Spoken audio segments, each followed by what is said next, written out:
So I'm going to film this while I'm laying down with my heating pad and big fluffy blanket. So I apologize, but I'm cold, so that's how it's gonna be. Okay, I filmed this update and lost it. Probably accidentally deleted it. So I could refilm it and hopefully I won't lose anything out. Okay, let's travel back in time to June. So end of May to early June, I went to Florida to visit my grandfather. And my dad was finishing up a research study at the University of Florida that he was a part of. So we did that, we came back home. Well, a few days after we get home, we get a call from one of my dad's brothers that my grandfather, who we had just seen, had a stroke.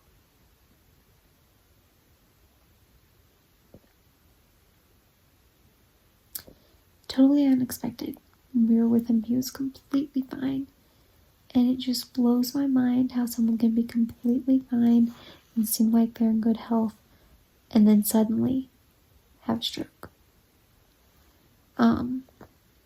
When we talked to him, he was coherent enough. It happened in the middle of the night. He was coherent enough to call 911, and he knew something was wrong, which is why he called 911. And he had to literally crawl to his front door and unlock it for the ambulance. Anyways, I guess one of my uncles notified us. And that was the beginning of June, a few days after we got home. So we keep going through. Every week we pretty much were FaceTiming my grandfather and just, seeing how he's doing. We ended up deciding that we needed to go back for another visit I think we were going to go for like 2 weeks. It was something like that. So, my grandfather went to rehab.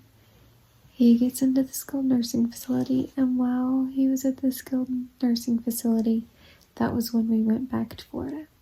Another 2-day drive down to South Florida. And I, of course, was excited because we only got a few days with my grandfather, and this was going to be a little bit more time. It was going to be different because, we could tell over FaceTime, part of his face is paralyzed, and his speech is slurred, and his right side is the side that was affected. His right hand, we knew, was still affected. It looked like he could move his arm on FaceTime, and he could walk with a walker. So, while we were there, was it over FaceTime? I think it was over FaceTime. We'd mentioned to him that he could come live with us here in Memphis. But he was like, no. I don't want to do that. Don't want to move in. No. So, anyways, while we were there, some people on his hall that he was on in the skilled nursing facility got COVID. 2 people on his hall tested positive. So the next day, they let him come home for a few hours. Just so he didn't have to be exposed to the COVID, So he came to his house. And while he was at his house, he asked us, we were eating lunch or dinner, one of the two, and he said, would it be an inconvenience for me to come live with y'all in Memphis? So we were talking about that. Then he goes back to the skilled nursing facility. Next day, he tests positive for COVID.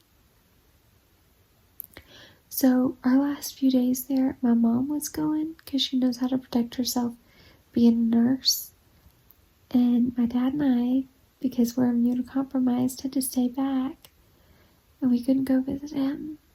So it was like our last day there. My mom went to see him. And while she was there, my dad and I FaceTimed. It was just hard to say goodbye over FaceTime and not be able to hug him or anything. But we said our goodbyes and told him we'd be available if he needs to call us. He did call us a couple times on the way home the first day. And then we made it home, and plan was for him to move here first week of August after he was COVID free and everything. Maybe it was second week in August. Someone donated a bed and a transport wheelchair and sheets. Bed frame, the mattress, transport wheelchair, and sheets, so that he could have my dad's office. My mom, with the help of my aunt and uncle, moved my dad's office to my parents' bedroom. So they have an office/bedroom.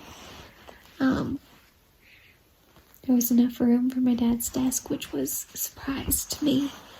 Just the way they arranged the room, they were able to fit the desk in there. So they did all of that, and my grandfather now lives with us. Oh, on our way back from Florida, that's what I left out.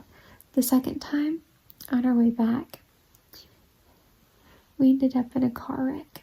It was raining really hard. We had just crossed the Alabama-Mississippi border, and a car hydroplaned and lost control and hit us. Mom was like, I'm sure I was in my lane, I'm sure. And the other person did admit it was their fault, which we were so thankful for. I had to go to my doctor who did my back surgery because from the car wreck, I was in hips and back pain. I'm still in it. He did x-rays. It all looked fine. My hardware's still good. My hips looked fine. He gave me steroids, a back brace, and wanted me to do physical therapy. So I just wrapped up physical therapy I did it for like 5 or 6 weeks, something like that. So I just finished that, and we're giving it 30 days. And if I need to go back, I have my exercises to do. If I need to go back because the pain gets worse, or I can't handle it on my own, then I can go back. If I need to go back after the 30 days, they'll have to do a re-evaluation. So, but the pain is probably as good as it's going to get at this point. Because we've been working for over a month and not much improvement, a little bit, but not a whole lot. My pain was pretty much an 8. But by the time I was able to start PT, so after my grandfather got here, like a day after he got here, was when I got COVID. And I have 2 videos on that. Is part 1. And then I think part 2 is I didn't expect this. And it says in parentheses, part 2 or something like that. So I had to postpone physical therapy until I was better.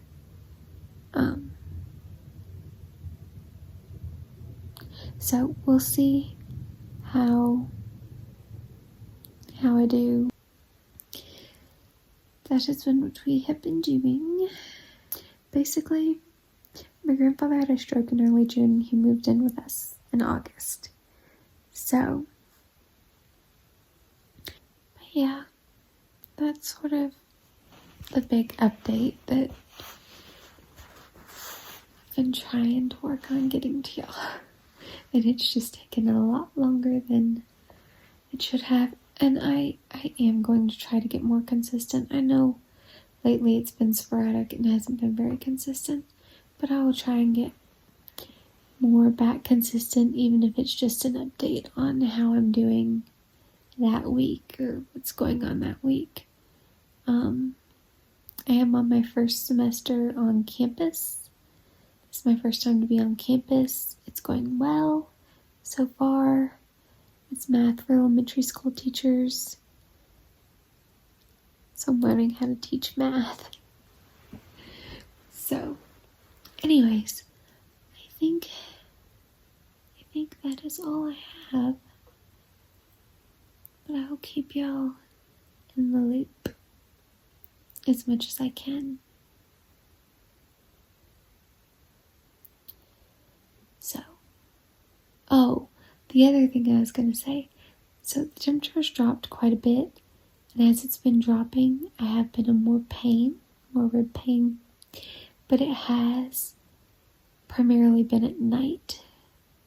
I'm always in the pain, but it's been increased at night, so I've still been able to do my day-to-day activities without much difficulty. I'm just not sleeping well because of the pain. So, I would appreciate prayers for less pain and better sleep if you think about it. But until next time, never lose hope.